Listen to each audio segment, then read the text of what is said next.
En esta segunda charla de la mañana de nuestro primer día de ejercicios y teniendo en cuenta la introducción de la primera meditación,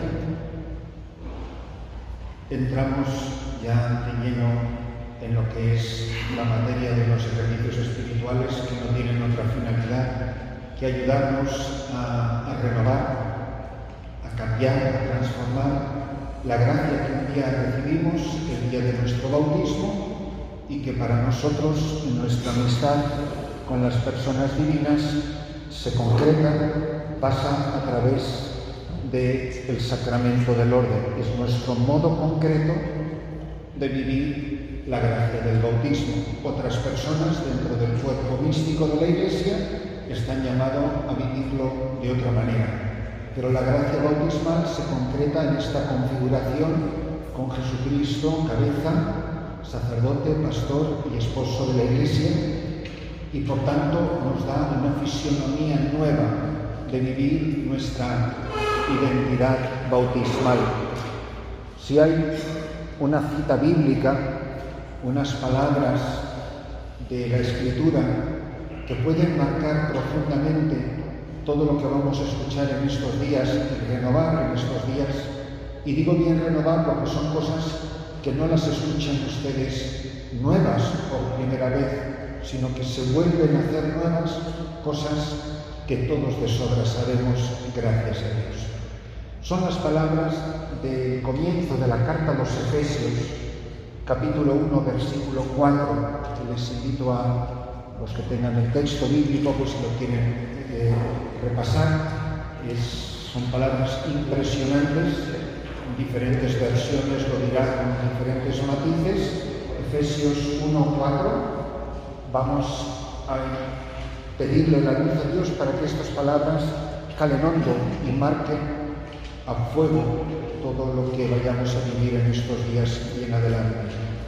Las recordamos porque además es uno de los cánticos que usamos en la liturgia de las vísperas.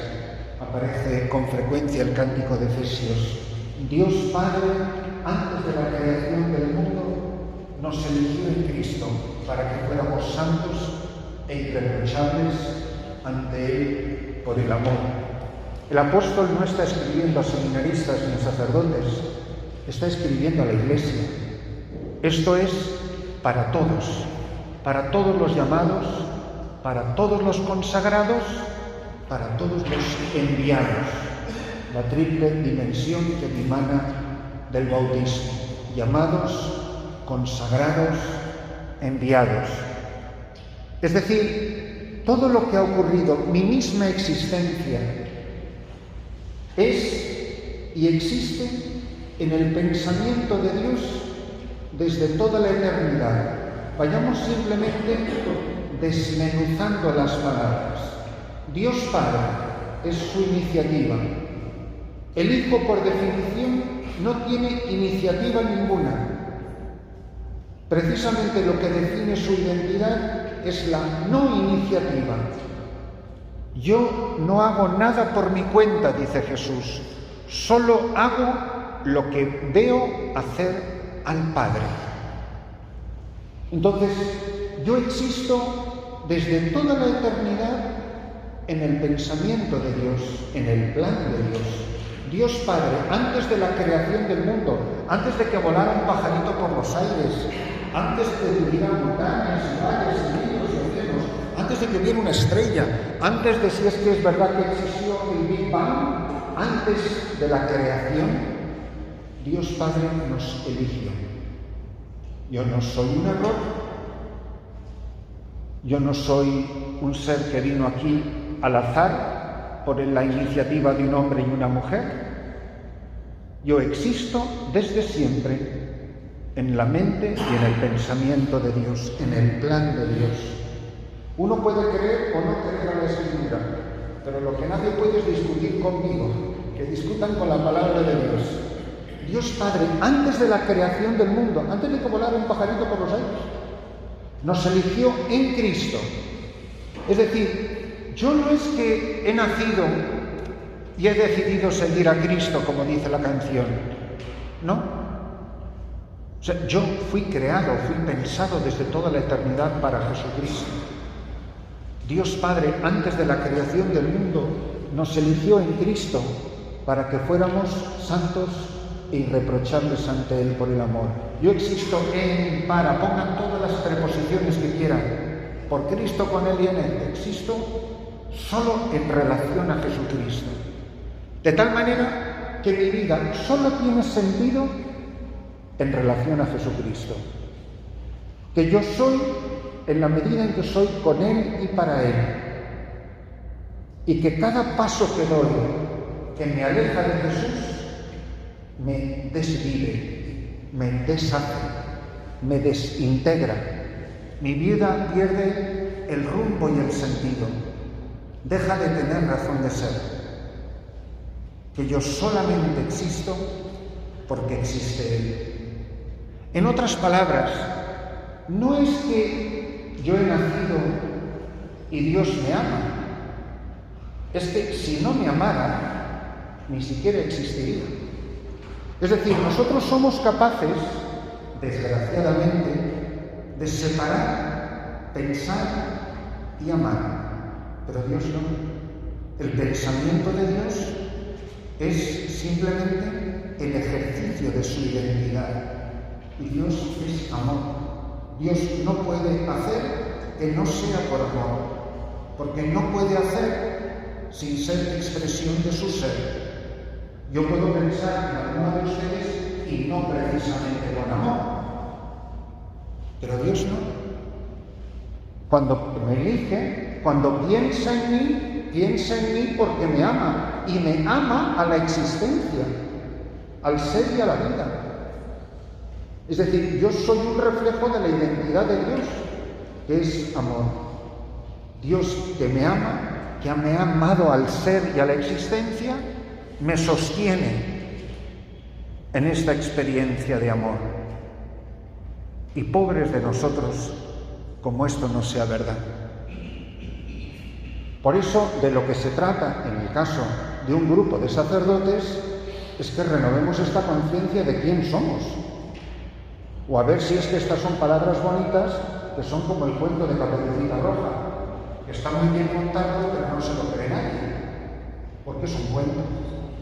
Bueno, ¿esto es un cuento? ¿O esto es verdad? ¿Esto es un cuento o es real en mi vida? Y es de lo que tengo experiencia, y es de por qué estoy aquí, y por qué soy quien soy. Y por eso, porque soy quien soy, esto es lo que comunico a la gente que me han encomendado.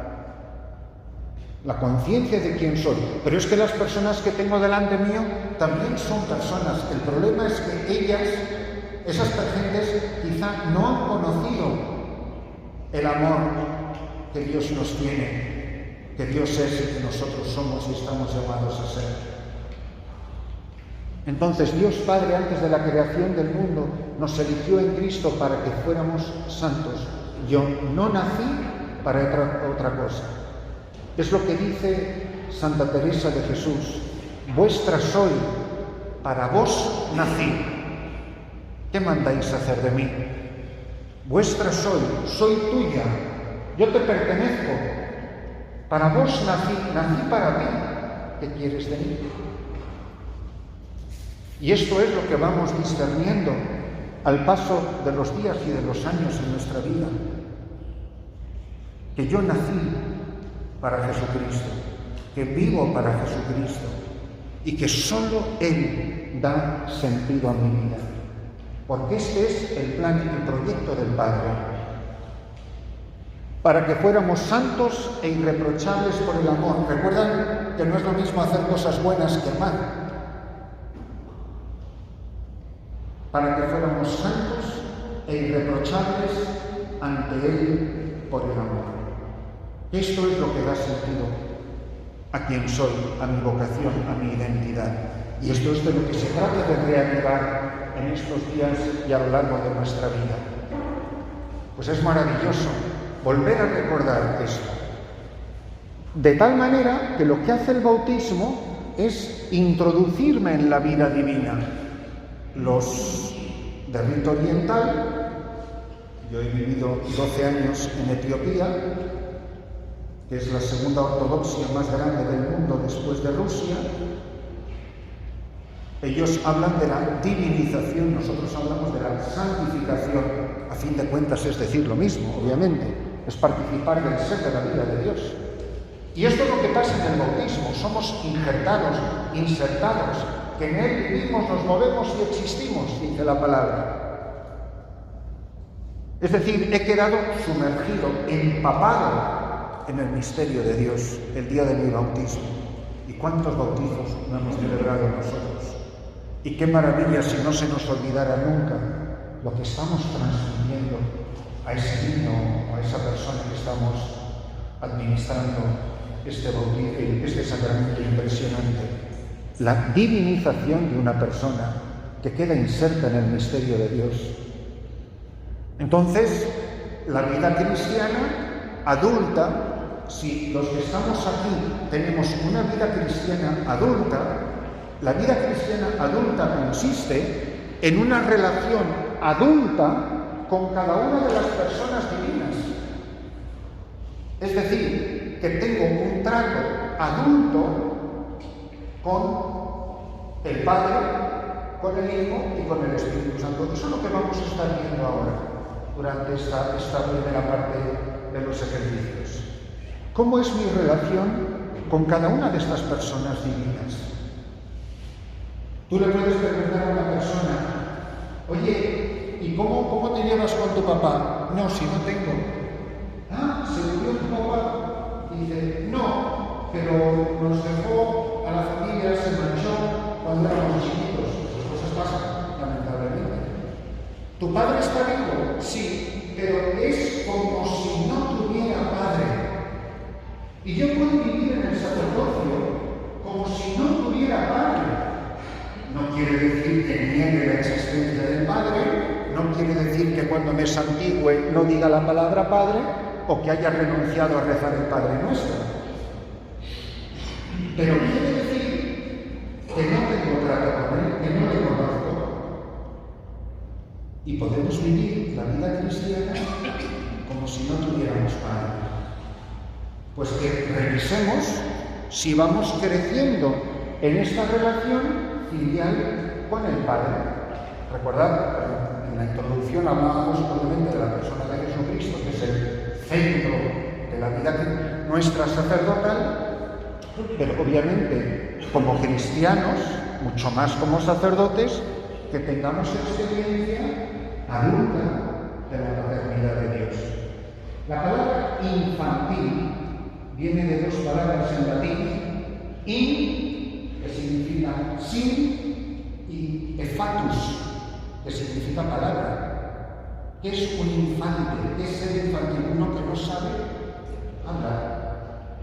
Una persona infantil es una persona que no tiene un trato, no tiene palabra con el Padre, que no tiene vida de oración, que no conoce a su Padre. Si hay algo que destaca a Jesucristo, y ustedes lo saben perfectamente, es yo conozco al Padre. Y el Padre me conoce a mí. Mi Padre y yo somos uno. Yo no hago nada por mi cuenta. Yo solo hago lo que le veo hacer al Padre, o lo que es la voluntad del Padre. Pero lo que me ha encargado el Padre no lo voy a cumplir. Padre, hágase tu voluntad. Pase de mí este cáliz, pero no se haga lo que yo quiero. Es la persona que conoce al Padre, que tiene experiencia del Padre. ¿No crees que el que me ha visto a mí ha visto al Padre? ¿Tanto tiempo estoy contigo? Las citas son abundantísimas, las pueden ustedes ir rebuscando en los textos bíblicos, sobre todo en el Evangelio de San Juan, pero en los demás evangelistas también, en los sinópticos. La importancia de la relación con el Padre, la relación de Jesucristo con el Padre. Entonces, lo que voy a decir ahora puede que choque un poco, pero antes de estar en desacuerdo, denme la oportunidad de explicar lo que quiero decir y luego decidan si están en desacuerdo. Muchas veces se dice que nuestra relación con Dios Padre, es como la relación con nuestros padres, con nuestro Padre.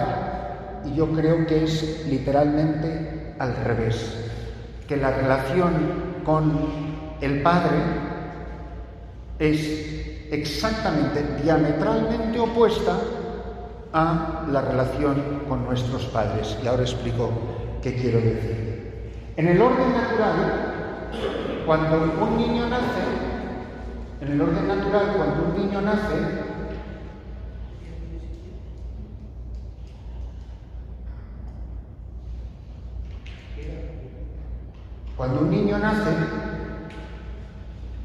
es radical dependencia de la persona del Padre.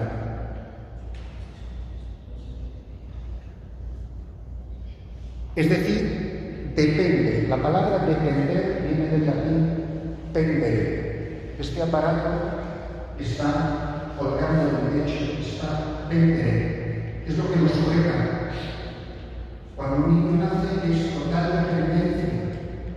Depende de sus padres en absolutamente todo, menos para respirar. Prácticamente. Es dependencia total de sus padres. Ir viendo crecer a un niño en el orden natural es ver a un niño, si es un niño sano, y le van criando bien, el niño, la señal de su crecimiento es su creciente independencia, que cada vez va dependiendo menos de sus padres. Pues empieza a poder hablar, empieza a poder vestirse, empieza a caminar, empieza a hacer cosas, a valerse por sí mismo. Es irse independizando de la relación con sus padres. No quiere decir afectivamente, obviamente. Cuando pasemos las etapas rápido, y todos lo recordamos, y además tratamos con muchos adolescentes, cuando llega la adolescencia, ¿para qué te quiero contar? Es la reivindicación continua de la independencia. De que vamos, que tus padres casi son tus carceleros. ¿Por qué no puedo salir? ¿Por qué no me dejas? ¿Por qué tengo que volver a las 10? ¿Por qué no? Es el chico que todavía no sabe si es niño o si es adulto. Va creciendo el joven, se va dejando, se va a estudiar a otros sitios, y hay un corte muy dramático, por ejemplo, en el día del matrimonio, cuando oficialmente te vas de casa y vas a vivir con otra persona con la que formas una familia, el sacramento del matrimonio. Y esa independencia es señal de madurez, es señal de crecimiento.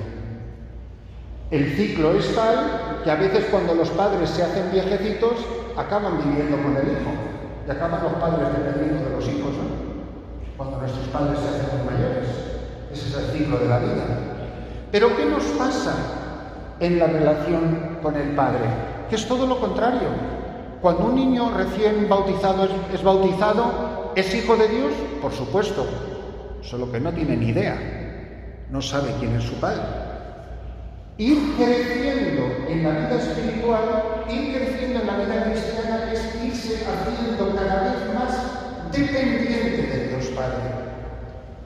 La madurez, la vida adulta, consiste en crecer en esta intimidad, como el hijo pródigo que se va acercando a la casa del Padre.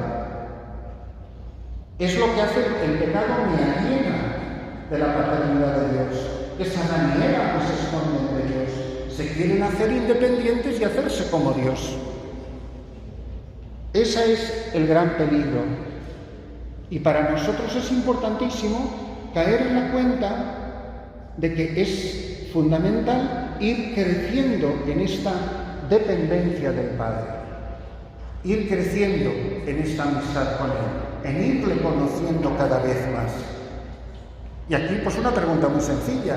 Yo puedo decir que al paso de los años, yo conozco mejor a Dios, que le voy conociendo cada vez más, que cada vez tengo una relación más íntima, más personal, más dependiente de Él, que mi vida cada vez depende más de Él, y mucho menos de las demás cosas, ni de las personas, ni de las circunstancias, ni de las tareas, no, que mi vida cada vez más es más dependiente de Él. Por eso les animo a que hagamos un poco de examen. ¿Quién es el Padre para mí? ¿Cómo es mi relación con Él? ¿Le conozco? ¿Tengo conciencia de que Él me conoce? Que cuando yo hablo de Él, hablo como un testigo, como alguien que le ha visto, como alguien que le conoce, como alguien que sabe quién es su Padre, que tiene este sapere, este sabor de las cosas de Dios. Y qué importante es, hermanos, que hagamos un poco de examen sobre nuestra relación con esta primera persona de la Trinidad, que es el Padre, y que es el que nos ha revelado a Jesucristo, así como Jesucristo nos revela al Padre. Pero acabamos hace un par de semanas de hablar del bautismo del Señor. Es el Padre que reconoce a su Hijo. Este es mi Hijo el amado, como en el Tabor, escúchenle, en quien tengo mis complacencias. Esta relación con la paternidad de Dios. Porque sin esta experiencia de la paternidad de Dios, si no tengo padre, ¿yo qué soy? Yo soy huérfano. Y así recuerdan como dijimos que podía vivir el sacerdocio como un separado, como un divorciado, como un... ¿no? También puedo vivir el sacerdocio, y mucho antes que el sacerdocio en la vida cristiana, la puedo vivir como un huérfano. O al contrario, yo no conocía al Padre, Samuel no conocía todavía la voz de Dios, pero ahora, al paso de los años, yo sí que le conozco. Y todos sabemos, cuando estamos con hermanos sacerdotes, con hombres y mujeres de Dios, que sí conocen al Padre, que sí conocen a Dios. Pero qué triste es cuando ves a un hermano sacerdote, que podemos ser tú y yo, que vive como huérfano, que no tiene experiencia de que Dios cuida de mí. Algo tan bonito y tan sencillo que nos podríamos preguntar todos: ¿tú te sientes cuidado por Dios? Que Dios ha sido muy bueno contigo. Que qué buen Padre ha sido Dios conmigo. O al contrario, pues aquí todos hacemos de nuestra cuenta, cada uno que se la busque como pueda, y esta sensación de que yo estoy solo en el mundo y que me las tengo que buscar por mi cuenta. Porque no me atrevo a decir Dios se ha olvidado de mí, o Dios no me quiere, o es como si no me quisiera porque no sé quién es o no se le nota que esté por ahí. O al contrario, cuando miro la biografía de mi vida, me doy cuenta de lo bueno que ha sido Dios Padre conmigo, que cómo ha cuidado de mí en tantas cosas que nos han pasado. Y hermanos, a todos nos han pasado muchas cosas. Y si estamos aquí sentados en esta silla, y yo aquí de pie delante de ustedes, perdonen que se lo diga, yo no tengo ni la menor idea de quiénes son ustedes. Es un milagro. Y no hay hermanos de nosotros que no están ya aquí, y no porque se han muerto. Yo no tengo idea, no sé nada de esta diócesis. Gracias a Dios. ¿Y por qué usted? ¿Y por qué recibe la teología más en el sacerdocio? ¿Es por mi cara vida? ¿O porque Dios ha sido muy bueno conmigo? Y muy paciente conmigo? Y muy buen Padre. Y si Dios cuida de mí, yo me creo de verdad lo de los pajaritos por los aires y los lirios del campo, o me parece poesía. Que ni un cabello de tu cabeza se cae sin que el Padre lo quiera ni se ve. Que para qué me iría a comprar de mañana si mira, mi rey Salomón se pudo vestir con tanta belleza y tanta hermosura. Yo me creo esas cosas. ¿Y saben lo más increíble? Que yo no sé si nos las creemos o no nos las creemos, pero la verdad, aunque sea por culpa de la liturgia, todas las tenemos que predicar. Cuando yo predico, estoy convencido de las cosas que digo, que son de verdad, que me han pasado a mí, que tengo experiencia de que el Padre es mi Padre y que ha sido muy bueno conmigo y que ha tenido mucha misericordia de mí y que me ha levantado tantas veces del fango y me levanta siempre. Y solo Dios conoce la autobiografía de cada uno de nosotros. Por eso, porque hemos experimentado, porque conocemos, porque hemos saboreado la paternidad de Dios, nosotros sí podemos hablar y dar testimonio de que el Padre me ha amado a la vida. Pero no solamente es que me ha tirado a la vida, sino que me sostiene en el ser. Isaías 49. Tengo tu nombre tatuado en la palma de la mano. Ni el agua te ahogará, ni el fuego te quemará. Yo entregaré naciones por ti. Aunque una madre pueda olvidarse de su criatura, yo jamás me olvidaré de ti. Yo eso lo he experimentado en mi vida, que mi nombre, que es mi vida, está tatuada en la palma de la mano de Dios. Que Él lleva mi nombre escrito en su palma, y no es poesía barata, es palabra de Dios, es la palabra del profeta que habla en su nombre. Que tengo experiencia de que se acuerden de mí o no se acuerden de mí, yo sé lo que yo soy en el corazón de mi Padre. Miren, tener experiencia de esto es lo que marca la diferencia entre ser hijo en la Iglesia o ser un funcionario, de lo que ya he hablado en la charla anterior. ¿Qué hace la diferencia entre un funcionario y un hijo? Pues miren, muy sencillo. Imagínense cuando estaban ustedes en el seminario, pero a lo mejor los papás de ustedes tenían un negocio, que en el piso de abajo tenían una tienda y la vivienda a lo mejor estaba arriba. Y tú venías de vacaciones y llegabas a tu casa y subías arriba y estaba tu madre. La saludabas y le dabas 3 besos y etc. Y le dices, ¿y dónde está papá? Dice, abajo, en la tienda. Pero tu padre en la tienda tenía 3 empleados. Tú has llegado a las 11 de la mañana y los empleados están ahí desde las 7 o las 8. Porque son empleados, son funcionarios. Y tú llegas a la hora que quieres y vas a la tienda y saludas a tu padre. Pero tu padre está trabajando, está moviendo cajas.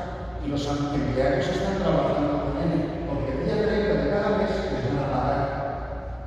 A los empleados les importa un rábano, con perdón, el papá y el trabajo. Les importa el cheque de final de mes.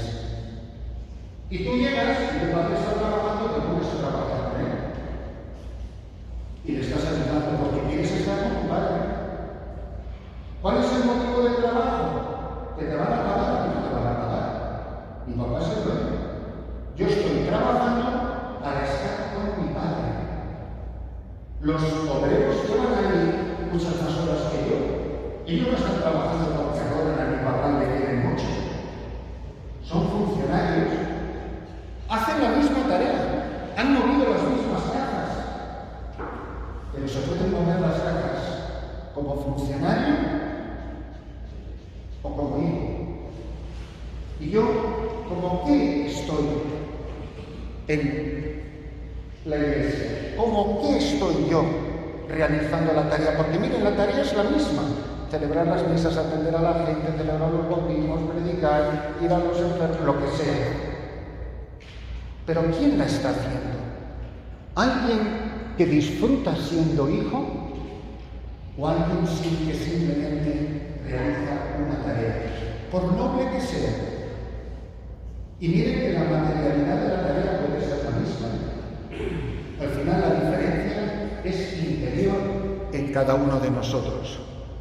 Por eso, una vez más, ¿qué lugar ocupa en la realidad de mi vida? Cuando yo oro, cuando yo me pongo de rodillas, ¿Cómo lo hago?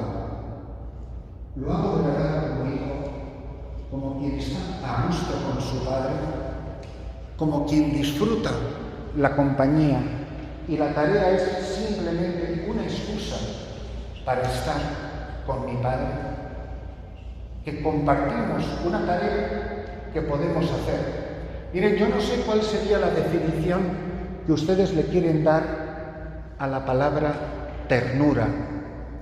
Yo una de las definiciones más bonitas que he escuchado, que me dejó muy sorprendido cuando la escuché, pero porque el ejemplo que me la contaron me ayudó a entenderlo, es esta que dice que la ternura es la capacidad de hacer cosas inútiles por amor. ¿Cuántas cosas inútiles por amor hacen unos padres? Imagínense una madre que va de compras y lleva a su hija pequeña en una mano y una cesta para la compra en la otra. Y compra naranjas, pónganse ustedes. Y la cesta va llena, pero la mamá la lleva perfectamente la cesta. Y le dice a la niña pequeña: mamá, te quiero ayudar. Y hace la madre un gesto completamente inútil. Agarra una naranja y se la da a la niña. Una naranja que podía llevar la madre perfectamente ella solita en la cesta. Bueno, díganme, ¿cuál es la naranja que no va a llegar íntegra a la casa? La que venga a la niña, que se le habrá reído como 25 veces por el camino, ¿no? A lo mejor llega una naranja menos, pero la hija tiene la sensación y llega a casa y le dice a su padre: papá, he ayudado a mamá a traer la compra. Ternura. Es un gesto inútil que le permite a una niña pequeña participar de la tarea de su madre. Esa es la ternura de Dios con nosotros, que contando con nuestra torpeza y no necesitándola necesariamente, cuántas cosas maravillosas ha hecho el buen Dios como expresión de su ternura, precisamente haciéndonos experimentar su amor de Padre. Miren, hace, no les exagero, 30 años, me acuerdo una misa crismal que concelebré en la Catedral de Nueva York con aquel cardenal que se llamaba el cardenal John Conner. Bueno, pues no les exagero, podíamos hacer fácilmente 700 sacerdotes concelebrando la misa. Todas las filas de la iglesia catedral llenas de concelebrantes. Pues no se le ocurre otra cosa al cardenal que para la renovación de las promesas le dice a todos los que estábamos en los bancos que subiéramos al presbiterio. Miren, no se imaginan el caos de tráfico viendo a 700 sacerdotes tratar de subir al presbiterio de la Catedral de Nueva York.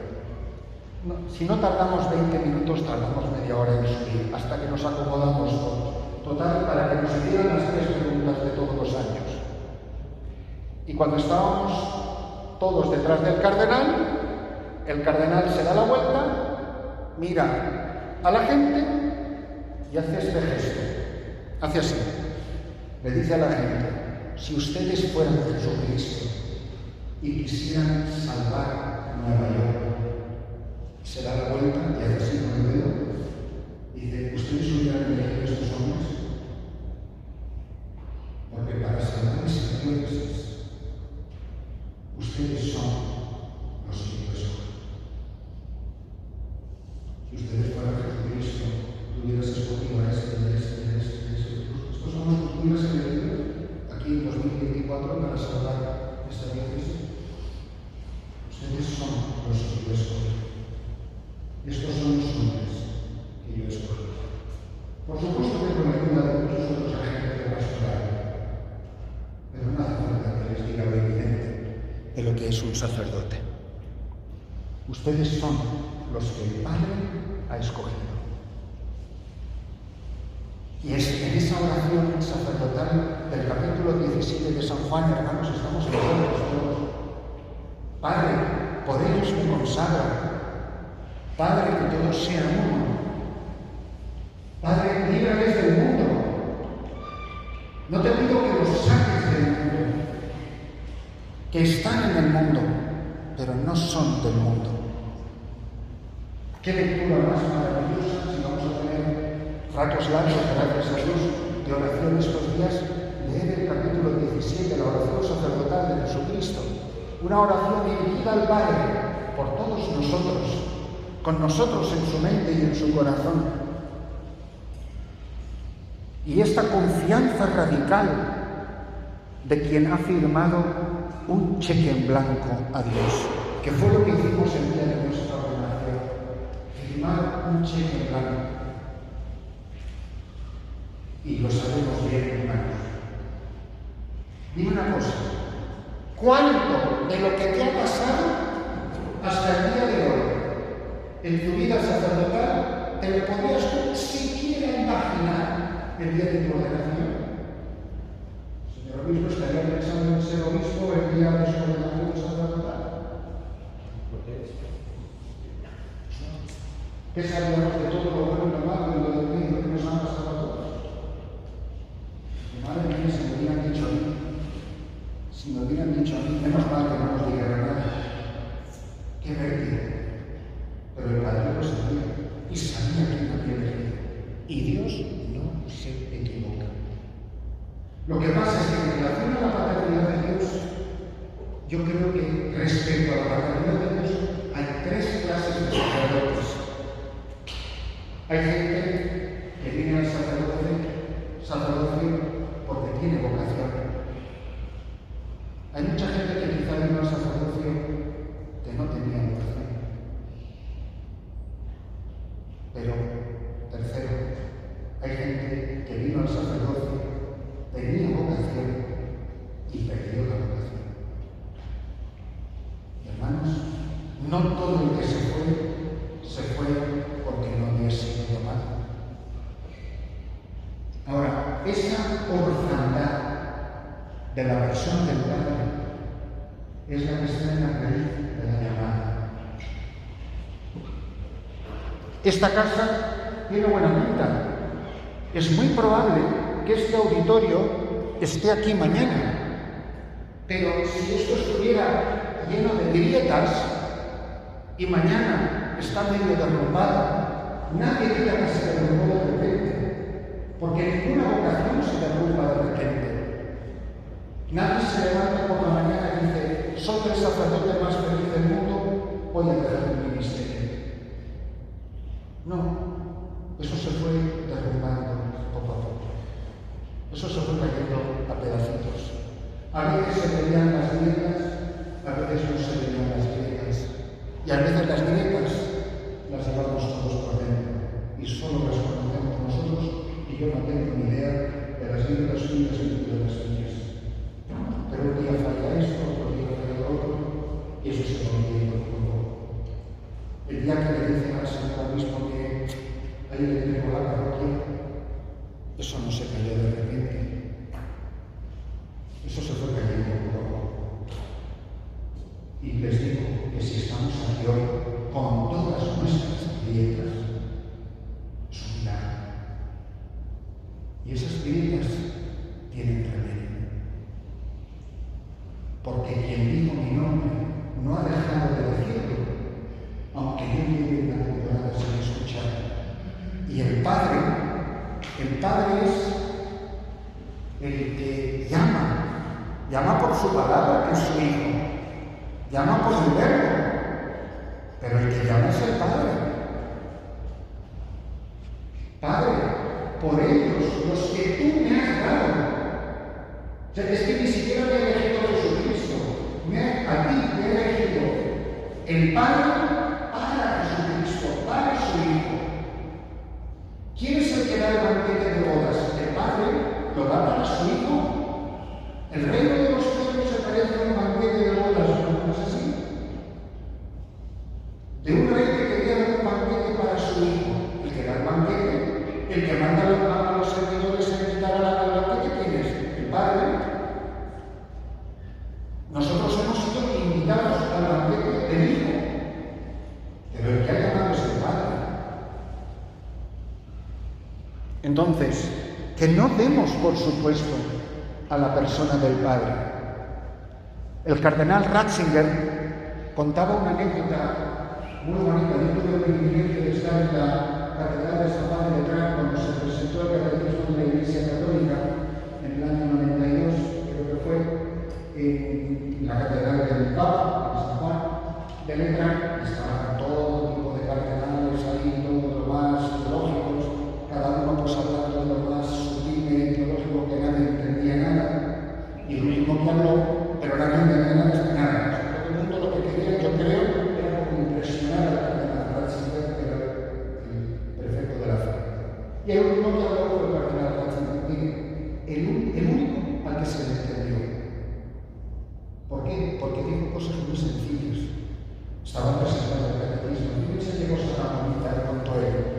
Dice, cuando yo era un joven teólogo, le mandé una reflexión teológica, así como más, no sé cómo digo, al famoso teólogo Hans Urs von Balthasar.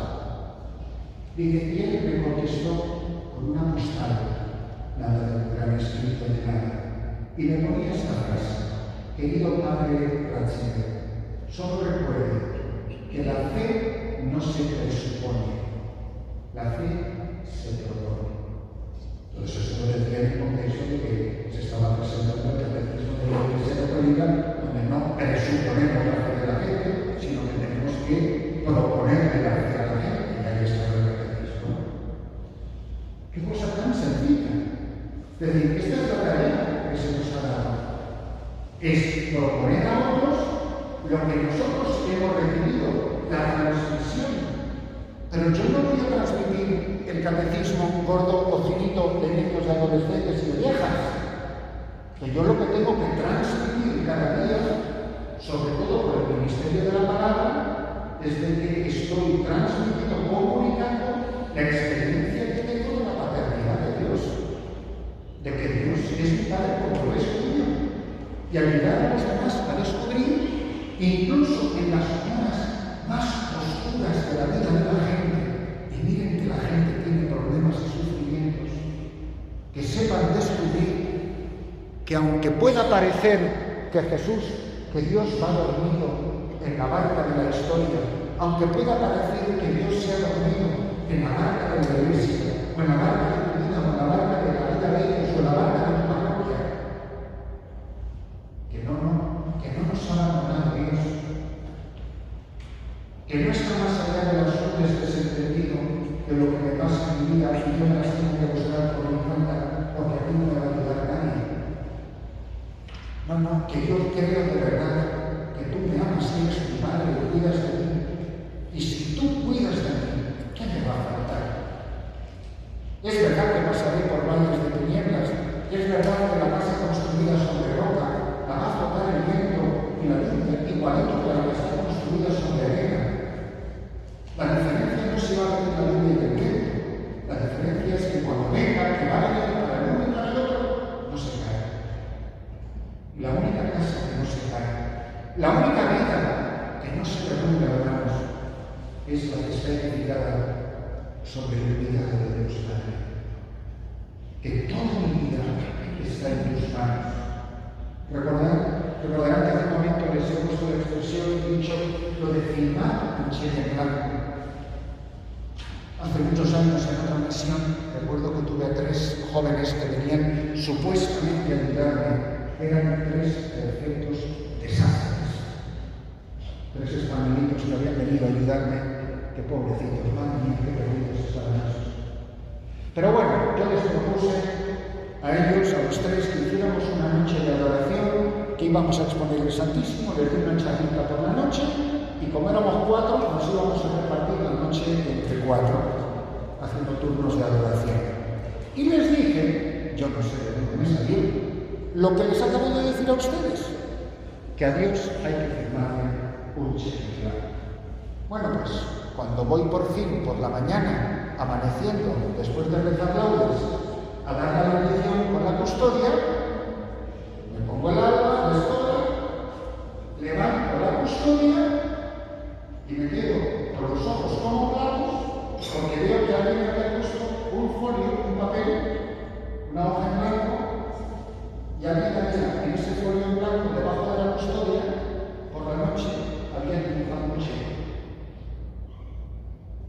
y ponían concepto en blanco, firma Pablo.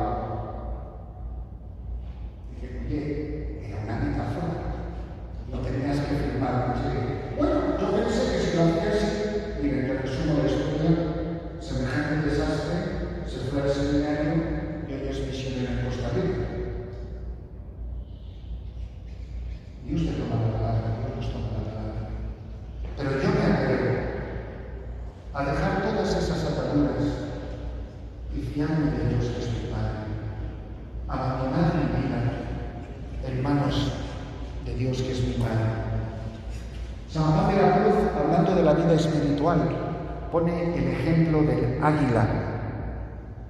Dice, si tú quieres que un pájaro, si tú quieres que un águila no vuele, tú puedes atarle las alas con un alambre o con un hilo. Pregunta Juan de la Cruz, ¿qué es más fácil cortar, el alambre o el hilo? Dice, hombre, es mucho más fácil cortar el hilo. Y luego añade, pero ¿qué más da?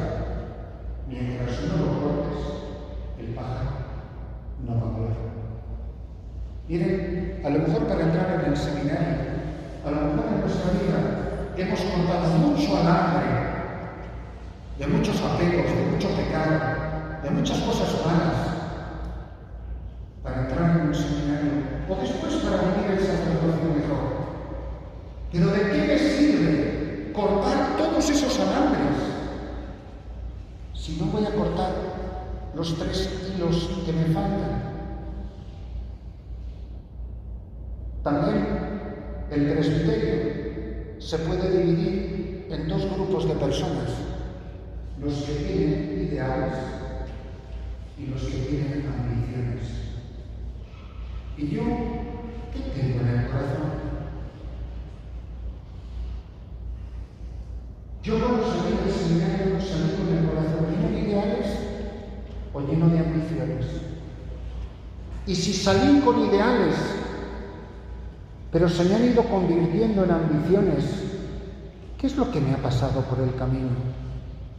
¿Qué fue de mis ideales? ¿Qué fue de mi llamada a la santidad?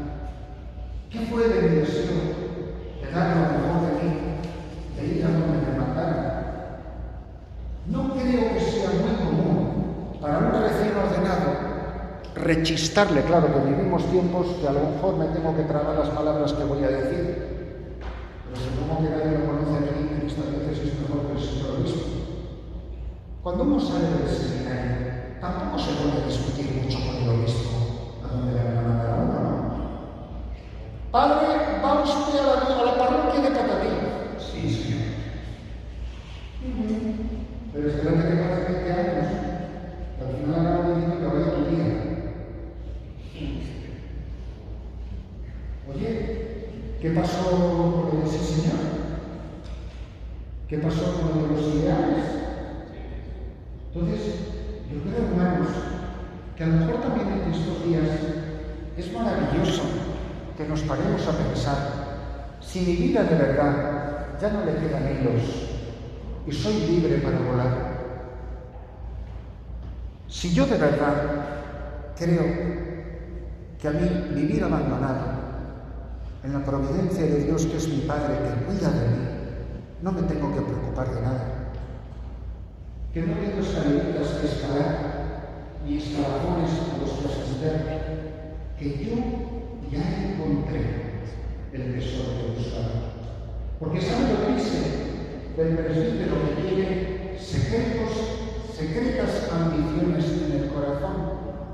Lo más triste de todo ello es que no es feliz. ¿Por qué no es feliz? Porque no piensa que ha encontrado el tesoro escondido. Y pobres de nosotros, si empezamos el sacerdocio sin haber encontrado el tesoro escondido. Normalmente el obispo durante la ordenación interroga, no sé si es el rector o no sé si cada diócesis a lo mejor es diferente, ¿no? Al vicario general o una persona suficientemente autorizada. ¿Sabes si son niños? ¿Qué quiere decir sabes si son niños? Me gustaría que a lo mejor preguntara, ¿sabes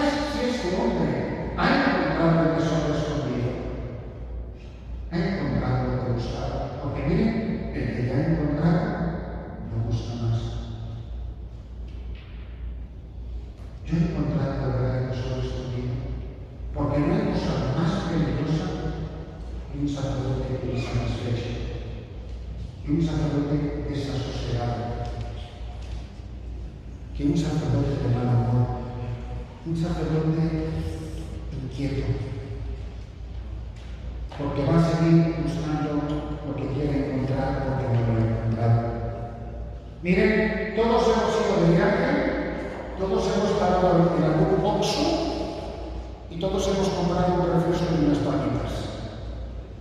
Pero eso no es comer, eso es para engañar el hambre. Y podemos vivir el sacerdocio así, engañando el hambre. Que luego pueden ser cosas mucho más graves, aspirar a cargos, una mujer, el dinero, o lo que sea, lo que llene el vacío del corazón. Y no es la receta universal tener sacerdotes diocesanos que van haciendo turismo por las parroquias, que se han recorrido la geografía universal de la diócesis, pero siguen siendo igual de infelices que en la primera de la que salimos. ¿Por qué? Porque el drama no está fuera. El drama está en el corazón. Esta falta de experiencia del amor del Padre, que es fuente de la vida, que nos lo ha dado todo. Hermanos, nos paramos aquí.